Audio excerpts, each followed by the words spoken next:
Hello friends, आप सभी का एग्री इंस्पायर के यूट्यूब चैनल पर स्वागत है। आज मैं एक आर्टिकल पढ़ रहा था जो एग्रीकल्चर सब्सिडीज से रिलेटेड था, तो मैंने सोचा कि एक शॉर्ट के जरिए आपको इन्फॉर्मेशन दिया जाए क्या होती है सब्सिडीज। सपोज फार्मर का 100 रुपये है, ठीक है। तो जो 25 रुपये उसमें से होगा ना, वो फार्मर अपनी जेब से खर्च करेगा और 75 गवर्नमेंट उसको देगी, तो यही होती है सब्सिडी। तो जो 75 रुपये गवर्नमेंट दे रही है, इसको हम सब्सिडी बोलेंगे। और जो 25 रुपये जो खर्च हुआ, वो आपका क्या हो गया, आपका सब्सिडी, वो आपका फार्मर की जेब से खत्म हो गया। तो यही सब्सिडी होती है। तो सब्सिडी तीन टाइप की होती है। कौन सी होती है? इनपुट, प्राइस और इनकम। क्या होती है? इनपुट, प्राइस और इनकम। इनपुट में क्या होता है? फर्टिलाइजर हो गया, ठीक है, जो फर्टिलाइजर इंडिया में यूज किया जाता है, चाहे वो डीएपी, यूरिया हो गया। और दूसरा हो गया इलेक्ट्रिसिटी हो गया, ठीक है। और उसके बाद हो गया इरिगेशन हो गया, सीड हो गया और क्रेडिट हो गया। भाई इलेक्ट्रिसिटी के बाद इरिगेशन करते हैं हम, सीड अप्लाई करते हैं, क्रेडिट करते हैं, तो ये कौन सी होगी? Input subsidy. प्राइस क्या हो गया?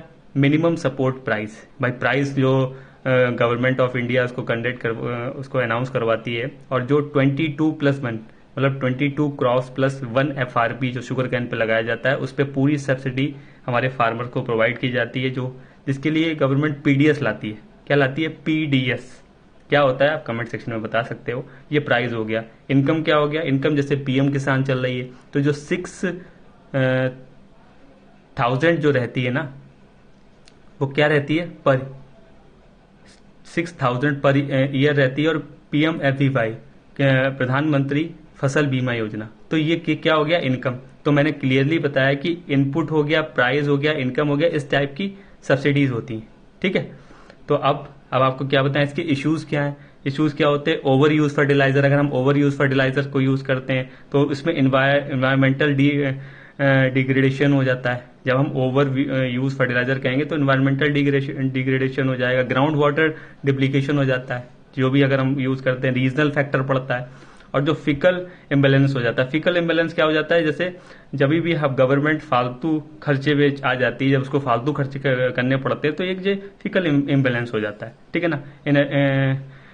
जो इनसफिशियंट टारगेटिंग हो जाती है, बड़े फार्मर्स को ज्यादा फायदा मिल जाता है और जो मीडियम और गरीब फार्मर है वो रह जाता है। तो ये इसके इश्यूज आते हैं, मैंने ये भी बता दिया आपको, ठीक है। ये इश्यूज हो गए। अब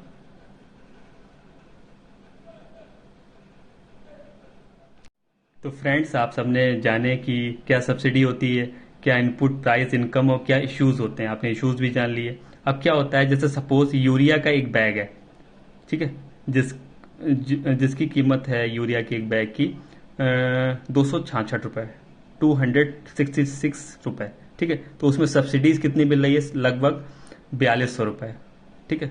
4200 रुपये उसकी सब्सिडीज हो गई। ऐसे ही डीएपी हो गया। डीएपी के बैग की कीमत है 1350 रुपीज, ठीक है। 3500 उस पर सब्सिडी मिल रही है। तो जो हमारा फार्मर्स है वो क्या करता है? वो 1 एकड़ में 8 बैग यूरिया यूज करता है, 1 एकड़ में 3 बैग डीएपी यूज करता है, ठीक है, डाई अमोनियम फास्फेट। तो 1 एकड़ में 8 बैग यूरिया यूज करेगा, 1 एकड़ में 3 बैग डीएपी यूज करता है, ठीक है।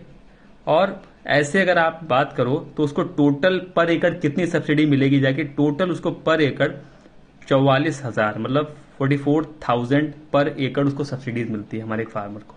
और आपको मालूम है कृषि प्रधान देश है। अगर फार्मर्स के लिए, जैसे आपने देखा क्रूड ऑयल और गैसेस पे प्राइस बढ़ाए जा रहे हैं ज्यादातर, तो फार्मर्स को सब्सिडी नहीं देंगे तो फिर हमारी इकोनॉमी और डल हो जाएगी और इसको फिर कंट्रोल करना मुश्किल पड़ जाएगा। तो फार्मर्स को सब्सिडीज देना जरूरी है, क्योंकि कृषि प्रधान देश है। मोस्टली लोग गांव के रीजन से बिलोंग करते हैं, तो हमें उनको देखना बहुत जरूरी पड़ जाता है ना। तो होपफुली आपको जो हमारा आर्टिकल एग्रीकल्चर सब्सिडीज में बहुत पसंद आया होगा कि नहीं। आज मैंने ऐसे नॉर्मली पढ़ रहा था, तो मैंने सोचा कि आपको इसके डिटेल के बारे में बता दूं कि एग्रीकल्चर सब्सिडीज क्या होती हैं, इसके इश्यूज क्या हैं, क्या इनपुट प्राइस होता है, इनपुट होता है, क्या प्राइस होता है, क्या इनकम होता है, कैसे क्या होता है। तो मैंने आपको क्लियरली आर्टिकल पढ़ रहा था, तो उसके बिहाफ पे मैंने आपको टोटली इन्फॉर्मेशन दे दी। आज के बाद आप सब्सिडीज को जान जाएंगे कि क्या होता है, ठीक है ना। तो अगर आपको लगता है कि मैंने इन्फॉर्मेशन दी हो या कुछ भी मिस रह गई तो आप कमेंट सेक्शन में बोल सकते हो। मैंने कुछ गलत इन्फॉर्मेशन, कुछ गलत वर्ड बोल गया हूँ तो उसके लिए भी आप मुझे कमेंट बोल सकते हो, ठीक है। ऐसी इन्फॉर्मेशन से मैं अलर्ट करता रहूंगा, रूबरू होता रहूंगा तब तक अपना अपने परिवार का ध्यान रखें। जय हिंद, जय भारत।